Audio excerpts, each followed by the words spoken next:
finished on the 25th of November 2014 in a very cold London. Talk to the wonderful Colleen Rennison from Canada. A bit like home from home tonight, I guess. Yeah. Freezing cold. Well, it's not so bad. Anyway, we're here to talk about your brand new album, your debut album, I guess. Yes. It's called Boo Hoo, everybody. You should check it out. What's the label it's on? It's on Mascot and Provogue. Mascot and Provogue. Major signing for you. Yeah, really exciting. We're super happy to be here in Europe and I'm playing our tunes for everybody. But what people may not know is, of course, you were in a previous existence, you were an award-winning actress. Oh yeah, another lifetime ago. The age of 7, yeah. When did you first start getting into music seriously? Well, I was always serious about music. Right. You just can't be a rock star when you're 5 years old, so I did the next best thing. Yeah. So did you was your first major thing when you hooked up with producer David Foster?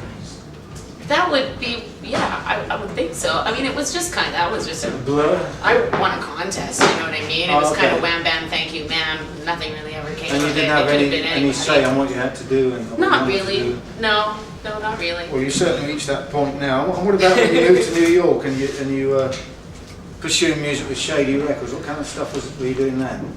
I was working with like hip-hop producers that were making beats. They were pretty nice to me. It wasn't the kind of music that I wanted to be making, but it was music to be made, and all I wanted to do was make music, so that's what I was doing at the time, but I always wanted to work with a band. And when you started writing with Parker Bosley, did you have a musical direction in mind right then, or has it kind of developed since with the band? I'd been listening to a lot of the Black Keys at the time, and it was before their album Brothers came out with Danger Mouse, and I've been listening to them for a number of years.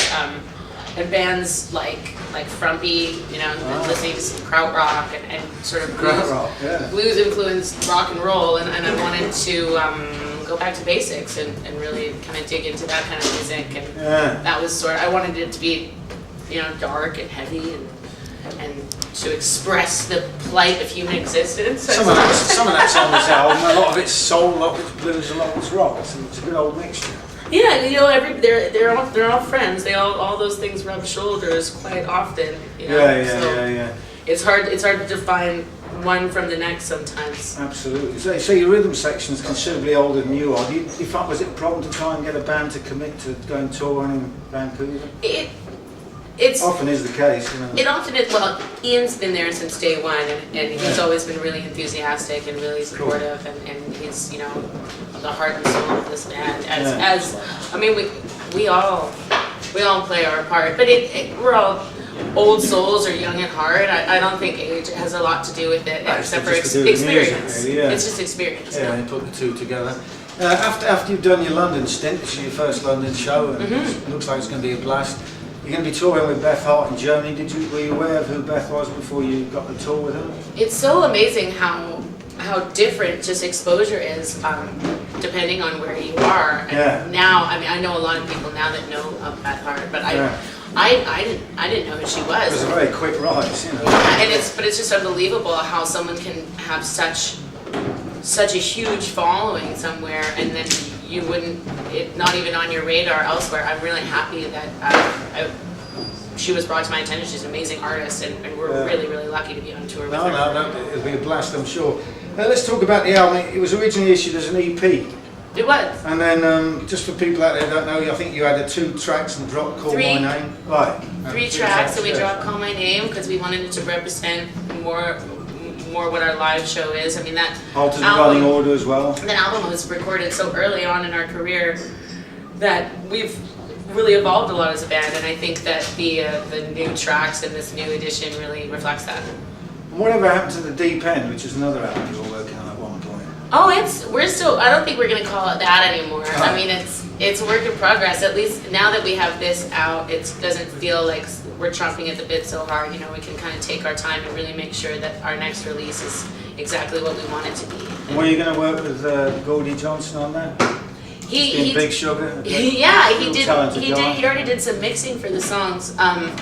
And I actually went down to Austin, Texas to go hang out with him, but we didn't end up crossing paths. It was a really busy time. It was right before South by Southwest, and I was on a motorcycle, and sometimes you get there when the motorcycle gets there and not when you're In supposed your own to. time, yeah. And am I right in thinking Devil on My Back was going to be a single at one point? Who knows? It might still be. That's one of people- my favorite songs, and that's one of the first songs that we wrote as a full band. Yeah. And we actually wrote that with Matt Camiran from Black Mountain, and I think that was sort of at the beginning of when we started really writing music as a band. I mean, the other songs on the EP I wrote with Parker Bosley on an acoustic guitar, so I think you can hear the difference Before you actually put there. the band together? Yeah. So that's sort of the sum of all parts in the beginning of. You also had a song called Slipping on the Rocks, remember that? Yeah, well, we still have it. You play that live or anything like that? Yeah, well, we do. As we and play when you get the chance, I Yeah, guess. when we get the chance. I don't think we'll be playing it tonight. Yeah. It's pretty laid back. Well, let's talk about the album Such As It Is, and Boohoo's the obvious, I suppose, going to be the single, is it? Was that the first track you wrote, or was that one that just stood out? When you No, wrote actually, it? the first track we wrote, it was the first day that I ever got together with Parker, and it was That'd Be the Day, which is on on this album, and on the original EP. Yeah, for Boohoo. But Boohoo, it just seems to be a standout song. People really react to it, and that's why we chose it. And you also did a video for that. I guess you're kind of into that, given the fact you've acted before. Yeah, Did you have any it was really artistic fun. input into the Oh, for actual sure. video? For Yeah. sure. The girl that did it, Storyboard. Caitlin Burns, her father's actually an older blues singer, and I knew that she would be able, she got it, and I knew that she'd be able to convey sort of what we were trying to do. And Love Is a Madness is a kind of one of those songs that has a quiet to loud dynamic to it. Was that an integral part of the song? Is it something that grew with Well, the love band? is a roller coaster, right? And I think that kind of that's song, what that's a very... yeah, exactly. Oh, wow, that's cool, yeah. So the music's reflecting the lyrics there, yeah. And is Running, which is a real rocking kind of thing, swampy rock thing, is that kind of indicative of what the band does live, would you say? A little bit. I actually wrote Runnin' by myself years and years and years ago and brought it to the band because I thought it would be fun, and we sort of revamped it. I mean, it's just a good old-fashioned blues rock jam. Talking about moving on to some of the covers on the albums, not many, but Cannonball had a Liz Work song. What Yeah. to that? I love Nina Simone, and I thought that That was her version that you heard. and I thought that it was just it would translate really well. It made me think, I was like, what if Led Zeppelin played this song? So I brought it to the band, and they really gave it a new life. Yeah. And the other cover on the album is Rise Up by a... It's not a cover. It's my friend's song, Ben and he Rogers. actually gave it to me. Right. Oh, okay. And I was there. He wrote it during some sessions at Sunset Sound down in Los Angeles. And you've done 2 of his songs on this album. Yes, and we're going to continue to write together. We're really blessed to have so many talented friends. How did you hook up with him? I've just known him forever. I've known him forever. And his material fits really, really well. I mean, Yeah, well, he's definitely one. He likes soul music. He likes blues, and he likes where it all comes from. And going back to Devil on My Back, which is a kind of guitar number, you co-wrote that with Eric, I think, Eric Campbell. We wrote that all together. Actually, the band jammed it, and I took it home and I wrote all the lyrics myself, and then brought it back to them, and then we So there wasn't polished it any up. real difference in the way you approached that song and the ones you did with Parker? No, it was very different because Okay. we were jamming, and we recorded it, on an iPhone, which is one of the blessings of modern technology, that you can have a jam, record it, and then take it with you and write to it by yourself, and that's how that all came about. Let me throw a quote at you. You once said, quite recently, you said you wanted to bridge the gap between class and trash. What did you mean by that? It's Oh, a great quote. well, I mean, class and trash, it's funny how you define it. I mean, there are lots of people that walk Sin and around. redemption, all that kind of balance. Well, they walk around with their noses in the air, and they might be wearing expensive clothes, but the way they conduct their lives isn't so hot, And there's a lot of blue-collar people that live with some pretty There sure righteous is. morals, and I think that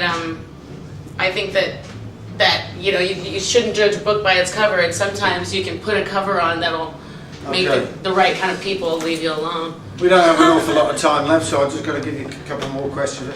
The album's got a very live in the studio feel to it. Do you ever feel there may be a potential clash in the future from playing the way that you enjoy playing and maybe having a bigger production somewhere down the line? I mean, I think that there's room for evolution, and we'll see where everything takes. Definitely playing live off the floor, and definitely, I mean, we always record as a full band. I like being in the same room as the guys. I don't like to record without being able to see them. That's a big part of our sound. And you've also stressed the fact that you are a band, but you obviously are the focal point. Was that something that you discussed with them all before you set out on the project? I think that that's something that we all kind of just came to terms with. I don't think that we had to say it. Do you think that they had, like Debbie Harry had to explain that to everybody in Blondie? I don't know. No, Keith Moon kind of guy on drums at the time. But it is my last name backwards, so I think going into was that the original concept then? Is that where it came from? Just fit in place? Well, I guess so. I'm just really lucky that I have such great, talented friends that back me up like We're going to wrap this up. This is Pete Feats for GetReadyToRock.com.